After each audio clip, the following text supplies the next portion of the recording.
আপনারা কি এখানে চাঁদা দিলেন? জি ভাই 20 টাকা দিলাম ভাই। আচ্ছা, এখানে চাঁদা আপনারা কি মাল এই কুমারখালী লোড আনলোড করবেন? জি না ভাই। আপনারা কোথা থেকে আসলেন? আমি আসছি হলো বীরভূমে মাদারসা থেকে। যাবেন কোথায়? যাবো খুকসা। খুকসা যাবেন, তাহলে কুমারখালীতে মেন রোডে চলে যাচ্ছেন তাই তো? হ্যাঁ।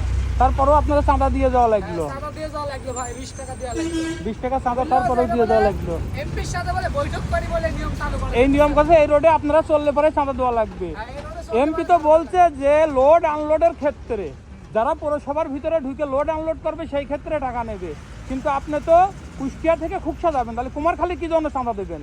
এটাই তো কথা, এটাই তো প্রশ্ন। আমি জিজ্ঞাসা করলাম, ও বললো যে এই রাস্তায় চলতে গেলে চাঁদা দেওয়া লাগে। এই রোডে চলতে গেলে চাঁদা দেওয়া লাগবে। এটা টার্মিনাল কি লেখা কি আছে? টার্মিনাল? আপনি কি টার্মিনালে ঢুকেছেন?